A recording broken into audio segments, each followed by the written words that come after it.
ఆగన్న గారికి, ప్రవీణ్ అన్న, అదేవిధంగా మండల ప్రెసిడెంట్స్, టౌన్ ప్రెసిడెంట్, కౌన్సిలర్లందరికీ పేరు పేరున, ప్రెస్ మిత్రులకి ముఖ్యంగా అందరికి పేరు పేరున తెలంగాణ ఉద్యమ నమస్కారాలు. మీ అందరికీ తెలుసు, రైతే పునాదిగా తెలంగాణ రాష్ట్ర సాధనే జరిగింది. రైతులను దృష్టిలో పెట్టుకొని తెలంగాణకు కావాల్సినటువంటి నీళ్లు, నిధులు, నియామకాలు ఈ 3 అంశాల పైన ఆధారపడే మనం తెలంగాణ రాష్ట్రం తెచ్చుకున్నాం. కాబట్టి తెచ్చుకున్నటువంటి తెలంగాణను బాగు చేసుకోవాలి. తెలంగాణలో ఉన్నటువంటి అన్ని వర్గాల ప్రజలు సంతోషంగా ఉండాలి. అందులో ముఖ్యంగా రైతులు కన్నీళ్లు పెట్టొద్దు. రోజు రోజుకు ఆనాడు సమైక్య పాలనలో రైతులు ఆకలి చావులు, అప్పుల పాలయ్యి నానా ఇబ్బందులు పడ్డారు. ఆ కష్టాలు, ఆ బాధలు, ఆ కన్నీళ్ళు ఉండొద్దు అని చెప్పేసి కేసీఆర్ గారు ఎవరికీ హామీ ఇయ్యలేదు.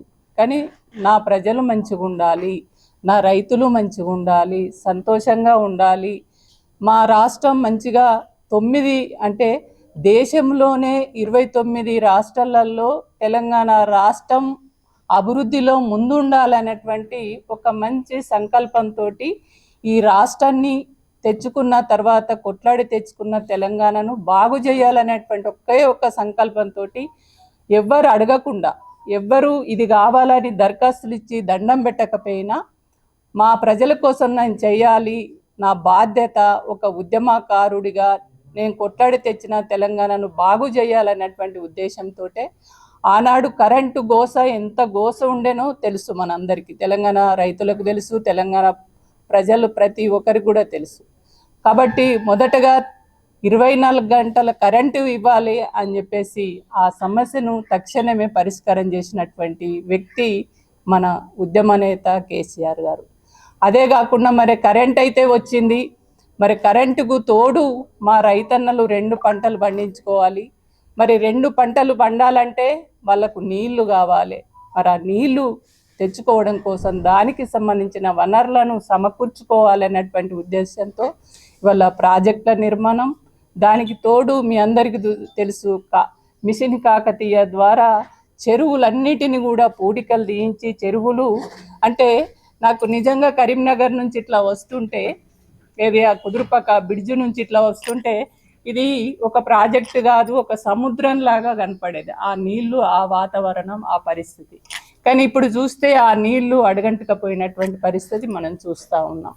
అట్లనే ఇవల్ల తాగు నీళ్లు కావచ్చు, ప్రతిదీ కూడా ఇవల్ల రైతు కన్నీళ్లు పెట్టొద్దు, రైతు అప్పుల పాలు కావద్దని రైతులకు రైతు బంధు ఇవ్వడం, రైతులు ఏదైనా కష్టాలు వచ్చి, బాధలు వచ్చి, ఏదైనా అనారోగ్య పాలై చనిపోతే వాళ్ళకు బీమా ఉండాలి, ఆ కుటుంబాన్ని ఆదుకోవాలి. కుటుంబ పెద్ద చనిపోతే వాళ్ళ అనాథులు అవుతున్నారు, వాళ్ళని ఆదుకోవాలన్నటువంటి ఉద్దేశంతో వాళ్ళ ఆనాడు కేసీఆర్ గారు ఒక పెద్ద బిడ్డగా, పెద్దన్నగా, ఒక మేనమామగా నిజంగా ప్రజల్ని దృష్టిలో పెట్టుకొని అప్పుడు రైతు బీమా కూడా రైతులు ఏ రైతు కూడా మాకు కావాలని అడగకపోయినా ఇచ్చినటువంటి పరిస్థితి. రైతు బీమా ఇవన్నీ కూడా అడగంటకపోయినాయి.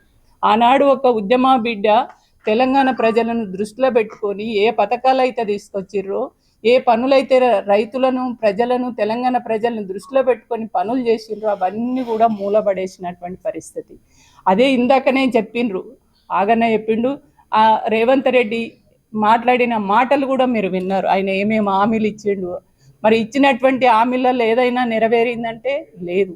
ఇవల్ల ఎక్కడ చూసినా రైతన్నలు పంటలు పండించుకుంటున్నారు. ఆ పండించినటువంటి పంట మళ్ళీ అమ్ముకోవాలంటే కూడా వాళ్ళు గోసపడవలసినటువంటి అవసరం ఉంది. ఎక్కడ చూసినా కూడా కళ్ళల్లో కుప్పలు పోసుకొని అవి అమ్ముకోవడానికి వాళ్ళ ఆన్నే నిలబడి రైతులు నిరసన అంటే బాధపడుతున్నటువంటి, అక్కడే నిద్రపోతున్నటువంటి పరిస్థితి ఇవాళ రైతుల దుర్మార్గం. అంటే ఆనాడు కాంగ్రెస్ పాలనలో ఎట్లయితే ఉండిందో అదే పరిస్థితి ఈనాడు మళ్ళీ కొనసాగుతున్నటువంటి పరిస్థితి మనం చూస్తూ ఉన్నాం. అంటే అప్పుడు 60 ఏళ్ల కాలంలో ఎట్లా ఉంది, అంటే తెలంగాణ రాకముందు, తెలంగాణ వచ్చిన 10 సంవత్సరాలలో ఎట్లా ఉంది, ఆ తర్వాత మళ్ళీ వాళ్ళ రేవంత్ రెడ్డి ప్రభుత్వం కాంగ్రెస్ వచ్చిన తర్వాత ఈ 2.5 ఏళ్లలో ఆ తేడా ఏముంది అనేది వాళ్ళ తెలంగాణ ప్రజలు గమనించుకున్నారు. కాబట్టి వాళ్ళ ప్రజలందరూ కూడా ఆందోళన పడుతున్నారు.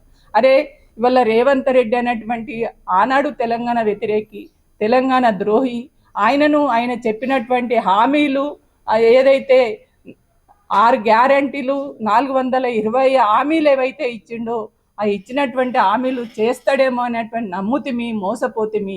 కానీ ఇవాళ మమ్మల్ని మళ్ళీ మోసం చేసేటువంటి పరిస్థితి తీసుకొచ్చిండు అనేటువంటి పద్ధతిలో ఇవాళ తెలంగాణ రైతాంగం ఆందోళన పడుతున్నటువంటి పరిస్థితి.